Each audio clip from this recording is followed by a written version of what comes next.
Bonjour, bienvenue sur ce plateau du Grand Galop, le face à la presse de TVRN 35, Ouest France et France Bleu Armorique. Chaque semaine, une personnalité politique du département de l'Ille-et-Vilaine est invitée sur ce plateau en direct et en public depuis l'espace Ouest France, situé rue du Pré-Beauté à Rennes. Invité du Grand Galop de cette semaine et dernier Grand Galop de la saison avant que ce magazine politique ne revienne en septembre prochain, Thierry Benoît, député de Fougères Sud. Thierry Benoît, bonjour. Bonjour. Fougères Sud. Fougères Sud. Conseiller général du canton de Fougères Sud, député de la circonscription de Fougères-Liffré. Voilà, qui est la 6e circonscription d'Ille-et-Vilaine 35. Nous sommes précis. Vous serez interrogé durant 30 minutes par Éric Chopin, le chef de la rédaction de Ouest France Fougères, par Laetitia Cherbonnel, rédactrice en chef de France Bleu Armorique, et par Philippe Delacote, rédacteur en chef de TVRN 35. Philippe Delacote qui a beaucoup travaillé pour vous dresser à présent votre CV Express. Vous voyez votre main, ma petite dame. Eh bien, cette main, dimanche, elle mettra un bulletin de vote Thierry Benoît dans l'urne. Ah, si vous n'avez jamais vu Thierry Benoît en campagne électorale, vous n'avez jamais rien vu. En tout cas, ça a marché pour l'enfant de l'Écousse, issu d'une fratrie de 4 enfants, la mère agricultrice et le père aide-soignant à l'hôpital de Fougères. Sa formation de technicien agricole, il le fera à travers les maisons familiales rurales avant de devenir représentant en vin fin. Et parallèlement, il entame une carrière politique de conseiller municipal de l'Écousse en mars 89 à député d'Ille-et-Vilaine en juin 2007 sous l'étiquette, il y tient, UDF. Marié, 2 enfants, Thierry Benoît, maire adjoint, conseiller général, on l'a dit, député, est un homme très occupé et son oxygène, eh bien, il la trouve chaque dimanche après-midi à Pérousel, c'est le fief familial de l'Écousse où il aime retrouver son cheval de trait. Comment s'appelle-t-il ? Il s'appelle Symphonie. Le cadre départemental avec vous, Laetitia Cherbonnel. Qu'il défile pour sauver son tribunal, qu'il soutienne une famille de Kurdes menacés d'expulsion, qu'il réinvente le courant centriste, qu'il se batte pour défendre ses militaires ou qu'il dise non aux OGM. Thierry Benoît est partout, de l'Écousse à Paris, de tous les combats ou presque, véritable VRP de la politique. Infatigable, le député Benoît, avec son accent du Nord-Ille-et-Vilaine qui frappe comme le bon sens au coin de l'écharpe tricolore. Mais soyons honnêtes, Thierry Benoît, c'est avant tout l'homme que personne n'attendait. Celui qui, aux élections législatives de l'an dernier, a fait tomber une baronne de l'UMP, Marie-Thérèse Boisseau, qui avait eu la désagréable idée de quitter ce même plateau télé sans excuse ni embâge.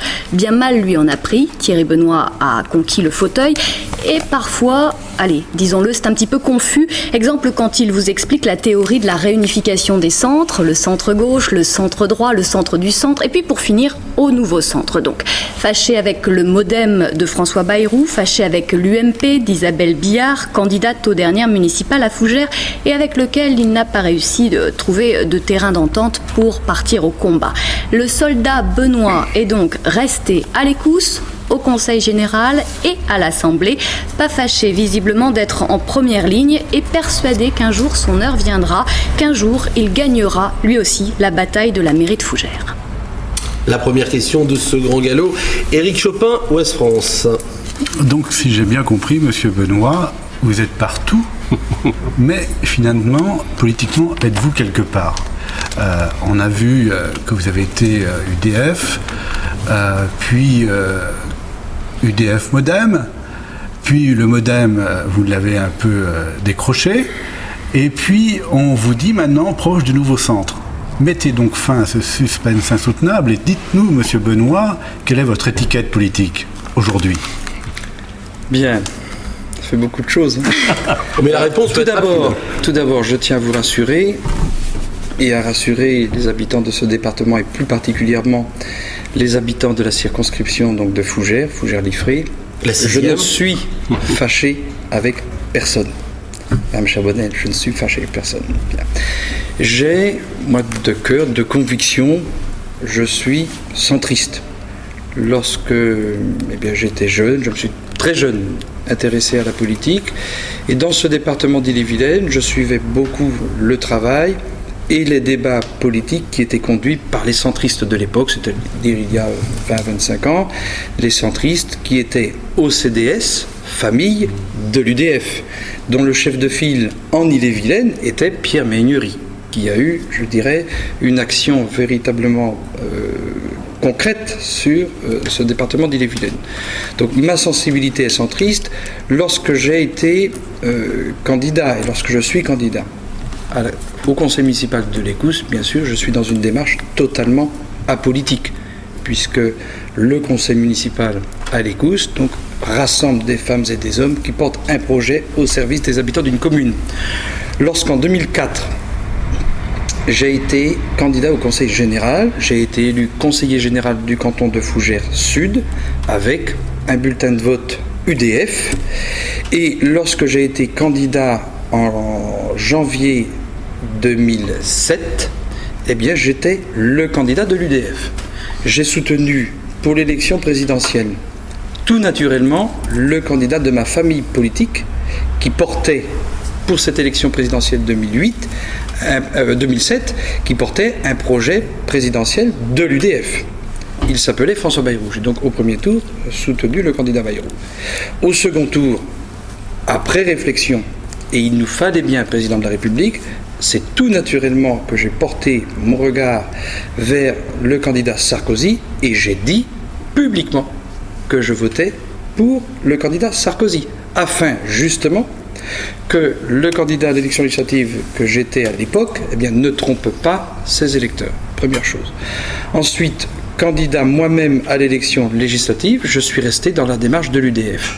Pourquoi ? Parce que François Bayrou, le chef de file de l'UDF, a décidé, entre l'élection présidentielle de 2007 et l'élection législative, de créer un mouvement, de donner naissance, de donner corps à un mouvement qui s'appelait le MoDem, qui s'appelle le mouvement démocrate. Je précise au passage que le mouvement démocrate n'a vu jour officiellement, juridiquement a vu sa constitution réalisée le 1er décembre 2007.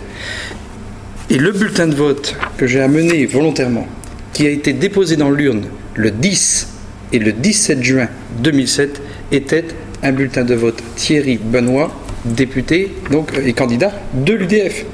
J'ai donc été élu député UDF. Même si je constate, Monsieur Chopin, je constate donc mon élection bien sûr, et j'arrive à l'Assemblée nationale avec mon étiquette UDF, et j'arrive au moment où ma famille politique, le centre, est explosé.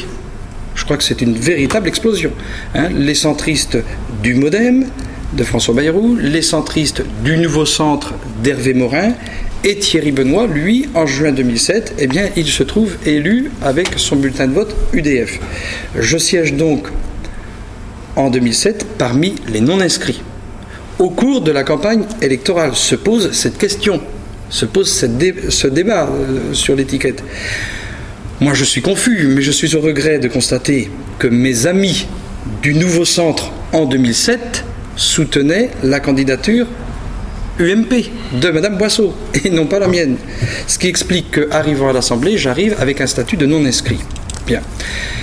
J'ai consacré donc cette année à appréhender un petit peu et prendre mes marques à l'Assemblée, et j'essaie, à mon humble niveau, de participer à la reconstruction et au rassemblement des centristes.